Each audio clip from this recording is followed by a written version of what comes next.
shit to do for this online school. It's insane, bro. Well, we'll talk about that too. I want to talk about how you're balancing that. But all right, guys, we're here with my buddy Kerri Foderingham. I've known him. I was thinking about that this morning. Probably almost 13 years now, at least I would say. Yeah. I was playing the basketball. I used to run over here in Hillsborough. And Kerri, I wanted to have on because he's been a head varsity coach. He's a phys ed teacher. You're over in Franklin still, right? Yep. Yep. Now he's running his own basketball training business, which seems to be thriving. It's called Grit Basketball, right? Yep. Talking more about that. But Kerri, thanks for being here with us. Thanks for joining me today, buddy. Yeah, thanks for having me, Kyle. Thanks for talk a little bit about where you grew up. So you went to Somerville High. Yep. And then you played basketball at Keene, right? Mm-hmm. Yep. Played 4 years at Keene. Basketball is your passion. When did you first start playing basketball? How did you? When I first came to the States, so I came to America from Trinidad in like 6th grade. And at that point, I was just experimenting, just, looking to kind of be a part of the different, circles and stuff like that. So I tried a couple different sports and connected well with basketball and made good friends through basketball. And then, ever since just kind of stuck with basketball. So just like any kid, it came from, just hanging with friends and that's how I started playing. I knew you. I forgot that you were actually from Trinidad. I knew your mother was. So you moved here. Was it just the two of you that moved here? Well, she moved here well before me. So my mother moved here. I was in Trinidad for several years while she was like, building, stability in America. So I was with my grandparents for, years in Trinidad, and she would like visit once a year kind of thing. So I did that, and my mother was here by herself, and kind of doing the thing to kind of develop, a life here, and then to bring me over. So then I came over around that 6th grade time. And you moved, right? When you came here, you went to Somerville, like you moved to Somerville? I actually went to North Plainfield for a little bit. She had a little apartment in North Plainfield. And then after, like, I'll say a year, that was around that 6th grade time. After a year, we moved to Somerville. And then I came to Somerville around the 7th grade. 7th grade, okay. Yeah. You ever go back to Trinidad? Say that again? Go back there to Trinidad? Yeah, I go back pretty often. I'll say I go back at least once a year. Obviously not this year, but in regular circumstances, I try to go back at least once a year. Oh man. Yep. You tried all these different sports when you settled on basketball, and you took it to a pretty high level. I remember I'm a little bit older than you, but in high school. Tell us about your high school career. Tell us about your coach, how that influenced you, impacted you. Tell us about how far were you able to take in high school? Yeah, well, high school, and I'll say all my youth development was a lot based on my athleticism. I was probably one of the more athletic, players in the state. I was ultra aggressive on the court, so I played a lot off that. I had a decent skills, but I wouldn't say that's part of the reason why we developed grit, because I feel that there wasn't skill development options for me as a youth player. And, and I thought I could just see that it was a need for a lot of kids. At team practices, I feel like team practices are more geared towards, say team concepts maybe, or defense, offense, schemes and things like that, which I wish, hopefully one day we could help make the change of youth basketball being more geared to developing kids and their skills. But I felt like that was lacking in my development. But I had a pretty successful high school career, a lot based on just I think being athletic and playing a lot. So I played at the park a lot. Good with my good friends and from Isaiah to all the guys, Doug, like you said, and Craig Barton, Kevin Barton, all those guys, BJ Hamby, and Lamar Casey, and just so many so many people.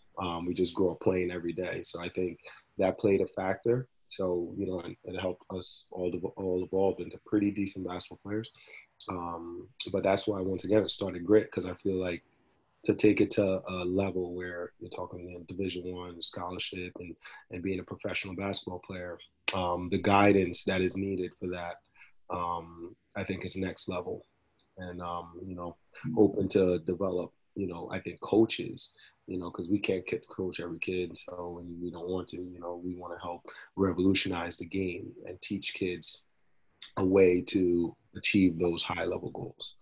So That's so great. Tell us, it came out of a need that you saw was lacking when you were coming up, right? And I remember, like you're saying, man, now kids specialize in sport, and there's all this stuff. When I was playing high school ball and all that stuff, it was, you know, basketball, football, baseball. It was, we had a season. AAU at that time was, it was good. If you played AAU, that meant that was something, because it wasn't 1,000 AAU teams. You know? Yep. Yeah, Billy's Nets team. Yep. Yeah. And now, Yep. not saying it's a bad thing, but it doesn't mean the same. Yeah. It's not a bad thing. It's just, you know, it's just something, you know, it's different. You know, I think the elite somewhat always played all year round. And if you think about it, we didn't specialize, and people, you know, always look back at, you know, I always find it funny when people go back in my day when, you know, it was better or worse.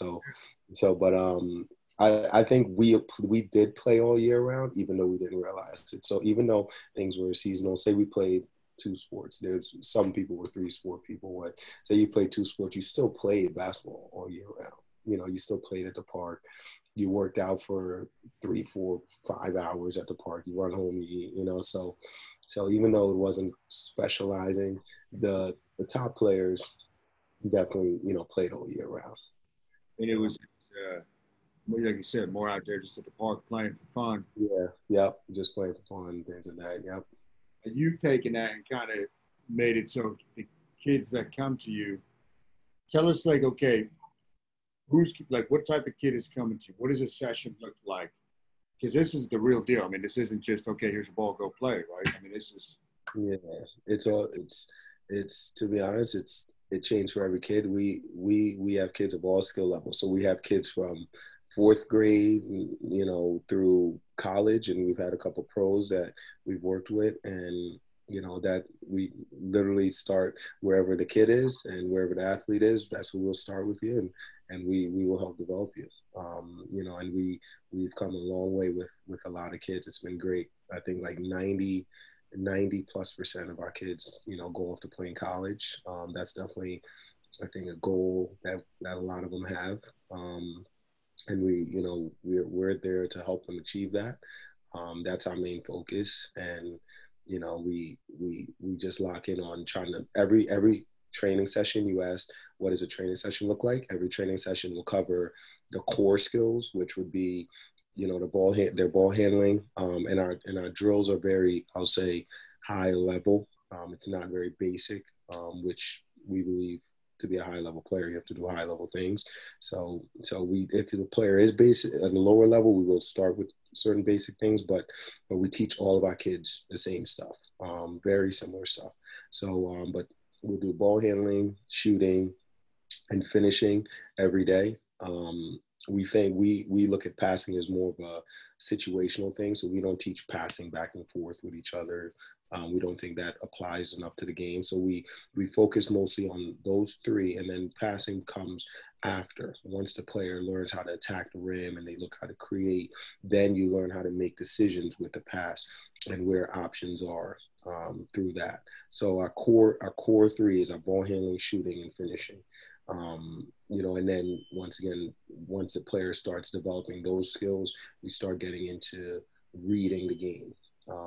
And when you're attacking the rim, how to read the game and how to make the appropriate reads in every situation. We cover almost every situation that a kid will see on the court, and then we just rep it out.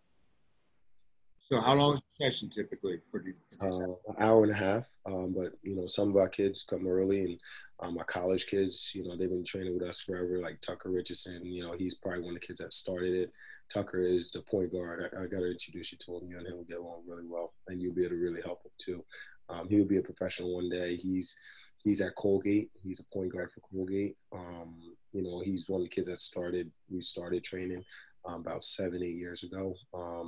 You know, and we started with mostly shooting instruction. So we really was helping him with his shot, and he ended up developing his shot.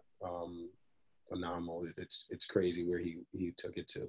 So he ended up getting Rookie of the Year, Patriot League, and he got Player of the Year in high school. So that really, obviously, you know, how it works.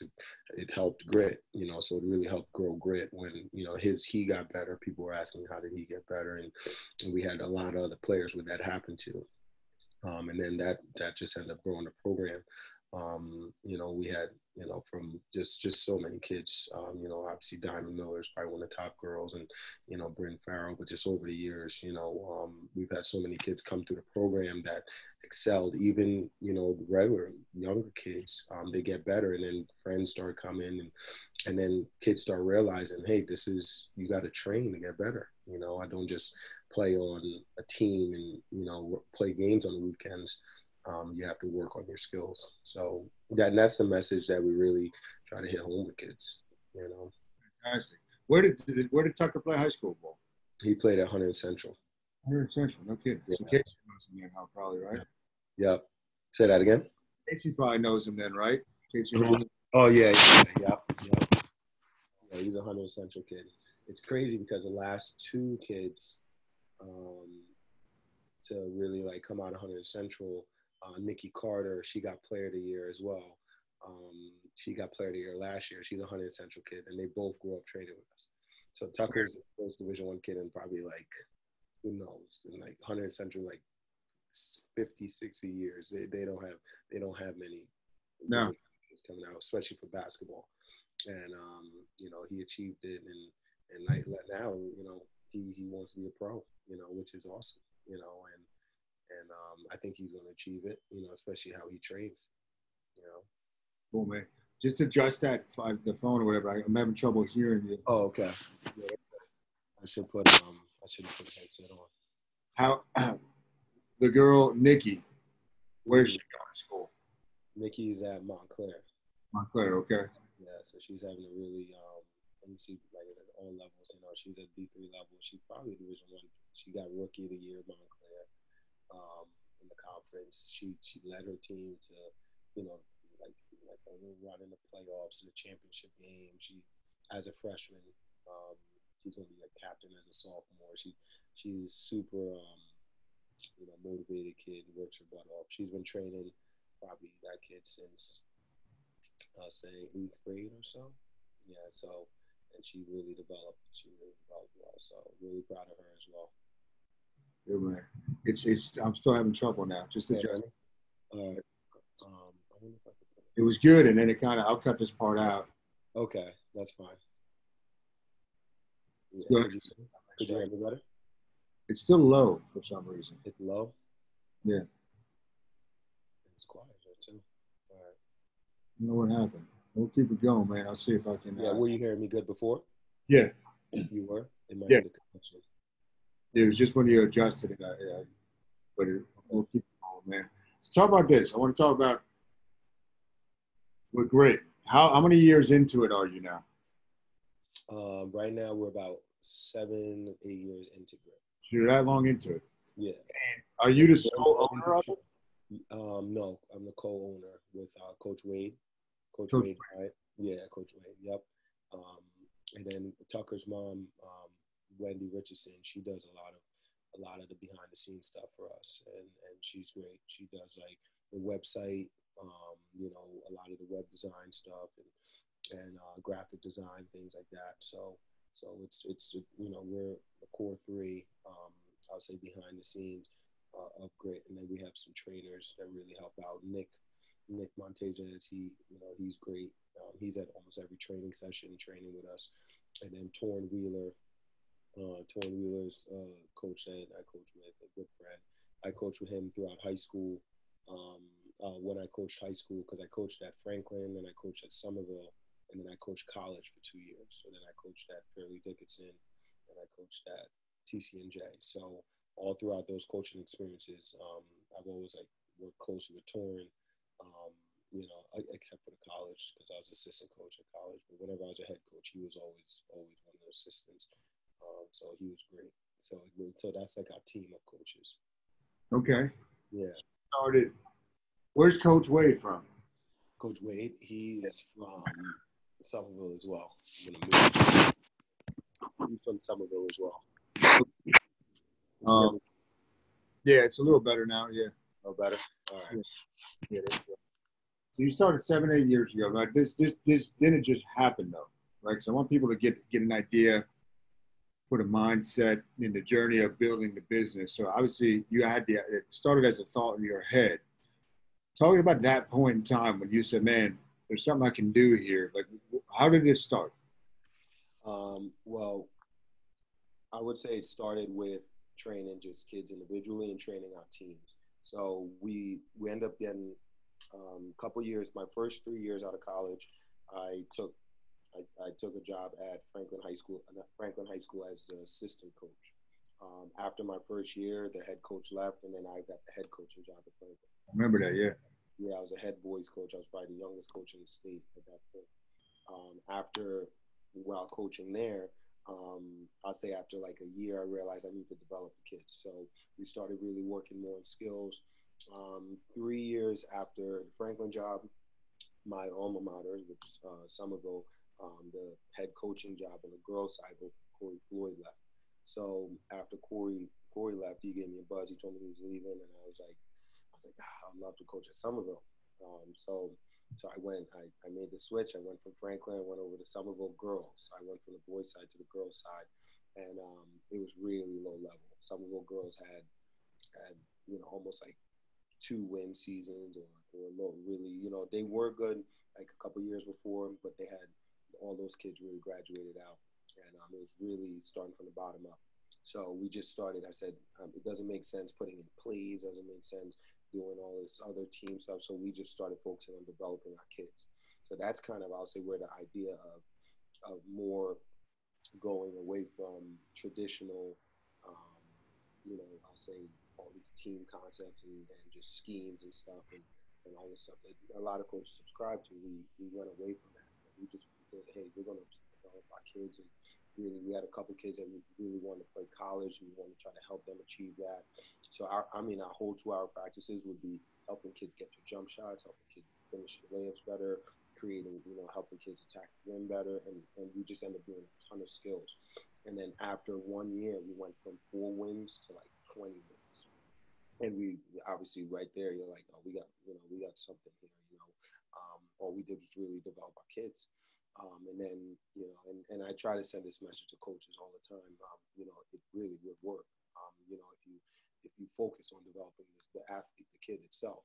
But we did that after the next year. After that, the third year, we went to like the championship of the Group 2 state championship. Okay.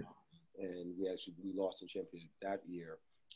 And then the 2 following years after that, they end up winning.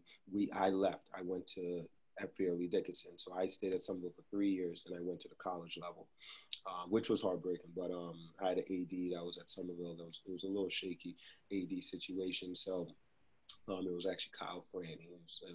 He's not there any longer. When he came in, didn't see eye to eye, and I ended up making a switch. So then I went to Fairleigh Dickinson. And the team we left at Somerville was unbelievable. Like they were developed, they were like a fine-tuned machine. So like the year after when we left, they won the Group 2 state championship. Then the following year, they won Group 2 state championship. And then Somerville had their first college kids started coming out on the girls' side. This was a couple years back. And then this was while I was at Fairleigh Dickinson, which was a great experience.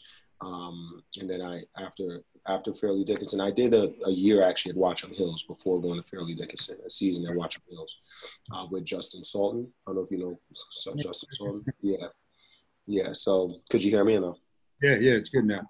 Yeah. So after Watchung Hills, I went to Fairleigh Dickinson for a year, worked with a great coach over there. What's his name? Pete Marion. Was the head coach at Fairleigh Dickinson. Did that, learned the recruiting part, learned how to like really the evaluation of players, things like that. Then I went to TC&J for a year.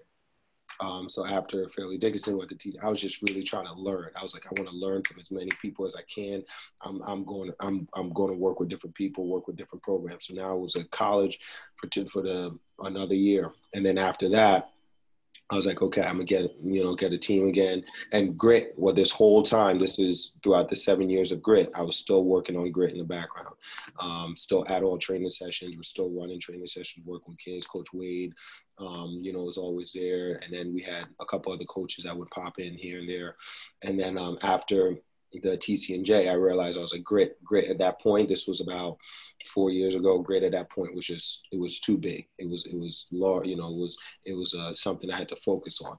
So I was like, I'm going to take another little high school job, and I'd be a head coach at a high school. And I did Princeton Day School. So I was a head coach at Princeton Day after TC&J, and that was great. I did that for a period of time, and then I was like, I'm just going to focus on grit. So then I let that go after like a year and a half or so.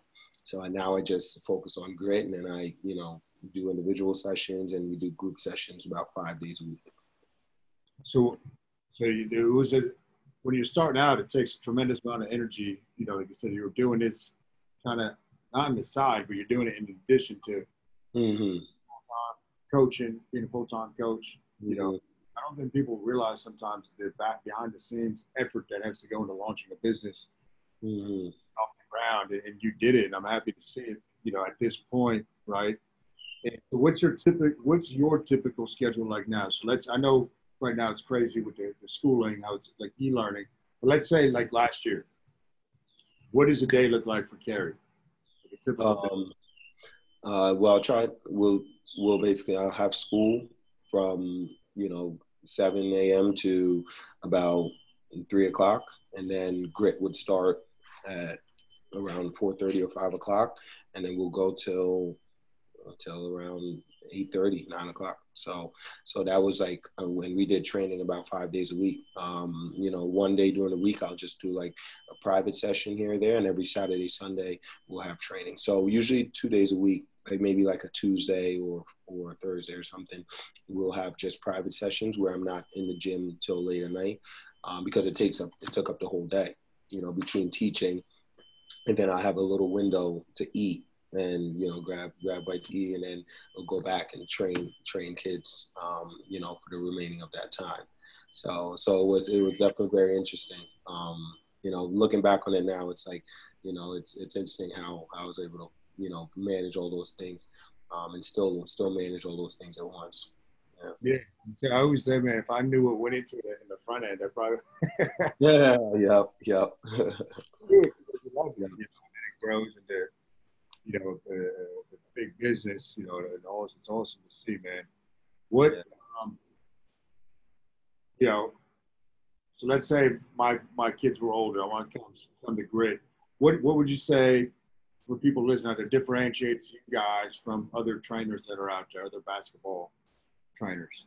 Yeah, well, first off, I think kids should go to multiple trainers, and they should learn from multiple people.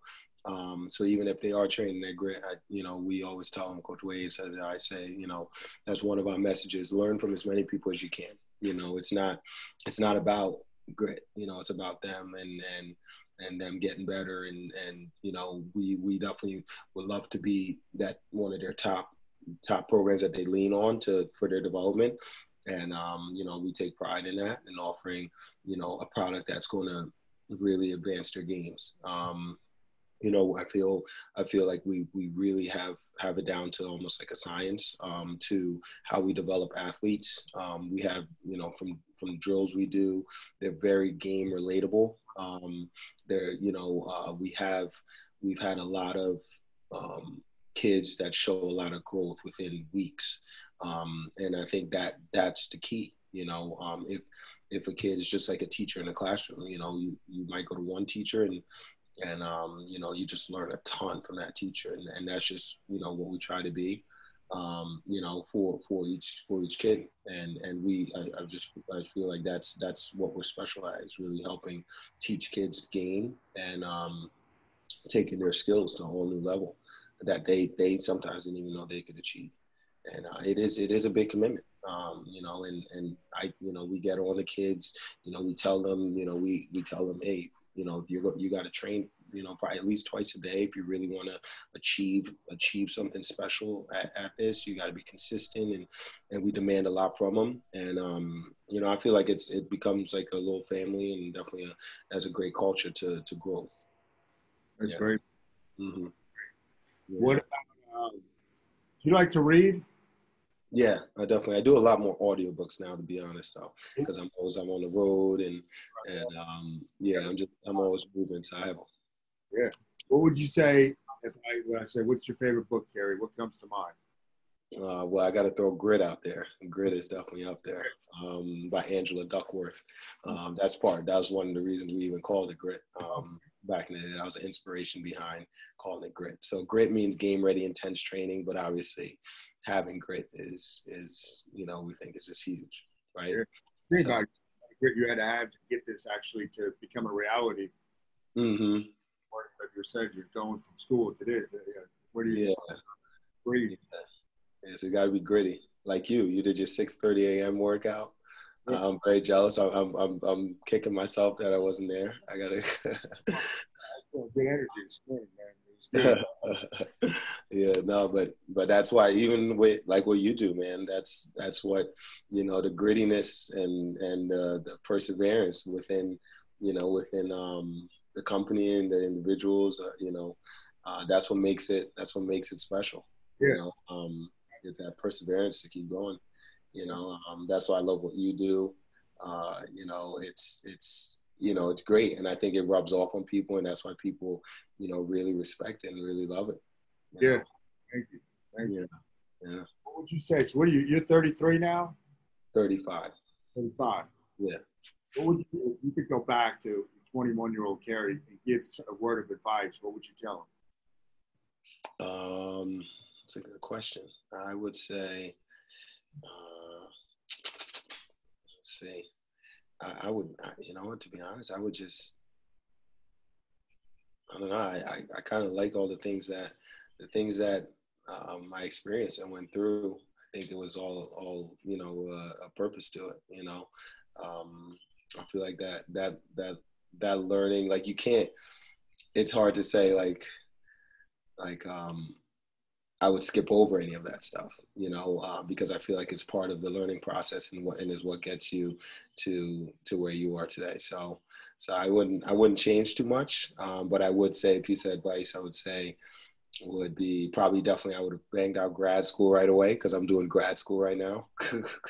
I have some grad work I got to do right when I'm done when we're done. So I would have done that probably right away. And what else? That might be it. You know, I definitely would have finished school and like even go further, or even go even further than that, you know, right off the bat. But I should be done with grad school by the summer. So what are you going back for? What's the the cert will be administrative supervisor and principal certificate. Oh, great, man. That's done. Yeah. When are you going to be done with that? I'll be done at the end of the summer. Okay, so soon. Yeah, soon. Yep. So this winter, you know, it's winter, spring, and then the last semester, summer, I'll be done. Great, man. Yep. Yeah, I put in quotes because I might make that the title, but I think another thing that it's all part of the learning process. I think that would be your takeaway to your 21-year-old self, man. Well, you know, you got to have those downs and ups and all that stuff. Yep. I got for you. 5 years from now, what is Kerri doing? Coaching in the NBA and have grit. Yeah, and have grit. You know, definitely a program that's helping a lot of kids around the country, and hopefully help change the way the game is taught. You know, I really believe, you know, and we were lucky. You know, I was lucky. I had a great coach with Coach D, and I've had some great mentors coming up with Bruce Hamburger, my college coach. But you know, also getting the game to evolve to level to where kids really excel individually as well as team wise, because you know every kid has their dream, you know, and helping that kid achieve that, I think is a primary part of coaching. You know? That's good, man. And you trying to go for that NBA job is going to be a great example to them. You know, Yep. You're not just telling them, "Hey guys, I'm doing it. I'm living my dream." You know, powerful, man. That's good, man. Because it's easy to say, "Oh, I'll give you," but you still got aspirations, man. And you're gonna get them because it's a vision. That if you have the vision, you can make it a reality, like you already did with Grit. You know. Yeah, thanks, man. And now, where can people find out more about Grit? Where do they, if they want to start training, send their kids there? Yeah, so they can find out. They go to gritbasketball.com. They would see all of our, information to sign up.